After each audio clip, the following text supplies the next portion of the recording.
Inform Soumya সরকারকে দলে নেওয়া হয়নি, ইনফর্ম হাবিবুর রহমান সোহানকে দলে বিবেচনা করা হয়নি, সুপার ইনফর্ম রিপন মন্ডলকেও আসলে আয়ারল্যান্ডের বিপক্ষে টি-20 সিরিজে ন্যাশনাল স্কোয়াডে চিন্তা করা হলো না, কারণ নির্বাচক গাজী আশরাফ লিপুর মতে তারা এখনো জাতীয় দলে খেলার যোগ্য না। অথচ এই হাবিবুর রহমান সোহান রাইজিং স্টার্স এশিয়া কাপে বাংলাদেশের পক্ষে সর্বোচ্চ রান করেছেন, 200-র উপরে রান করেছেন। আর রিপন মন্ডল তো টুর্নামেন্টের হাইয়েস্ট উইকেট টেকার ছিলেন।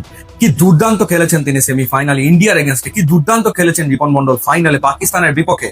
তারপরেও জাতীয় দলে তার আসলে জায়গা হলো না, কারণ গাজী আশরাফ লিপু আস্থা রেখেছেন পারভেজ হোসেন ইমন কিংবা জাকের আলী অনিকের উপরে।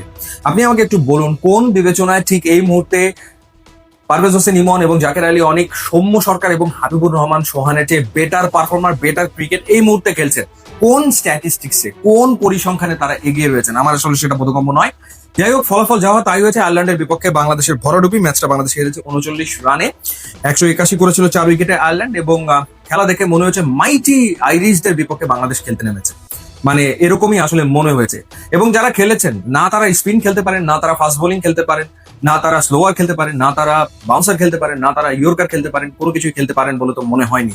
কারণ যেখানে যে উইকেটে, যে স্পোর্টিং উইকেটে 181 করলো আয়ারল্যান্ড, সেখানে বাংলাদেশ ব্যাট করতে নেমে পাওয়ার প্লেতে তুলেছে 4 উইকেট হারিয়ে 20 রান। খেলা তো ওখানেই শেষ, এই ম্যাচকে আর জেতা সম্ভব। তারপরে বাংলাদেশ 20 ওভার ব্যাটিং করেছে তাওহিদ হৃদয়ের কারণে। তাওহিদ হৃদয় তার ক্যারিয়ারের পঞ্চম হাফ সেঞ্চুরি তুলেছেন এবং ক্যারিয়ার বেশ 83 রানের একটা ইনিংস খেলেছেন। অর্থাৎ বাংলাদেশ যে টোটাল 142 করেছে, তার ভেতরে 83 রানই তাওহিদ হৃদয়ের, আর বাকি সবাই মিলে করেছেন 59 রান। যদি আয়ারল্যান্ড গোটা 6 ক্যাচ ফেলে না দিত, তাহলে বাংলাদেশ অল আউট হতো, তাহলে বাংলাদেশ আসলে 100 রানও করতে পারতো না। ওয়েস্ট ইন্ডিজের বিপক্ষে 3 ম্যাচে টি-20 সিরিজে বাংলাদেশ 2 বার অল আউট হয়েছে এবং এইবার আয়ারল্যান্ডের বিপক্ষে 9 উইকেট পড়ে গেল। এই ম্যাচেও আসলে বাংলাদেশ অল আউটই হয়ে যেত।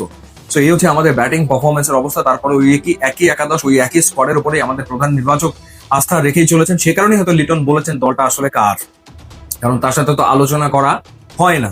শোচনীয় আসলে পারফরমেন্স। আর যদি আইরিশদের ব্যাটিং এর কথা বলি, খুবই পজিটিভ অ্যাপ্রোচে তারা ব্যাট করেছে। Paul Stirling, team tractor, Harry tractor, Lorcan চাকার এবং হ্যারি ট্যাক্টর 45 বলে 69 রানের একটা ইনিংস খেলেছেন বাংলাদেশি বোলারদের ভেতরে। তানজিম হাসান সাকিব 4 ওভার বল করে 41 রানে 2 উইকেট নিয়েছেন। একটা করে উইকেট পেয়েছেন রিশাদ হোসেন এবং শরীফুল ইসলাম। মূল ব্যর্থতার জায়গা ব্যাটিং। বারবার আসলে এই ব্যাটিং এ বাংলাদেশ কলাপস করছে এবং সবাই নির্বিকার। আসলে এখানে উন্নতি কিভাবে করে করতে হবে সেই ব্যাপারে কারো কোনো চিন্তা ভাবনা আছে সেটা নেই। এবং আরেকটা ব্যাপার ঘটেছে, সেটা হচ্ছে সাইফ হাসানের ব্যাটিং অর্ডারটা চেঞ্জ করে ফেলা হয়েছে। পারভেজ হোসেন ইমনকে খেলাতে গিয়ে ওপেনিং এ সাইফ হাসানকে আর নামানো হয়নি, তাকে নামিয়ে আনা হয়েছে 4 নম্বরে। সো এই ধরনের ঘটনাগুলোর ফলে বাংলাদেশ হারলো আয়ারল্যান্ডের বিপক্ষে এবং টানা 4টা টি-20 হারলো। ওয়েস্ট ইন্ডিজের কাছে 3-0 হোয়াইট ওয়াশ হয়েছে ঘরের মাটিতে। এবার ঘরের মাটিতে আয়ারল্যান্ডের বিপক্ষে বাংলাদেশ টি-20 হারলো। এই নিয়ে 3 বার আয়ারল্যান্ডের বিপক্ষে বাংলাদেশ টি-20 হারলো। এবং সবচেয়ে ইন্টারেস্টিং ব্যাপার হচ্ছে যে কন্ডিশনটা, এত সুন্দর স্পোর্টিং উইকেট, এত সুন্দর বল ব্যাটে আসছিল, এরকম সুন্দর ব্যাটিং উইকেটে যেখানে অপোনেন্ট 181 করতে পারে, সেখানে বাংলাদেশ মুখ থুবড়ে পড়ে। কি শোচনীয় ব্যাটিং ব্যর্থতা, মানে এটা চিন্তাই করা যায় না। ইউটিউব, ইনস্টাগ্রাম লিঙ্ক দেওয়া আছে, আপনারা যোগ দিলে খুবই খুশি হবো। And thanks for watching.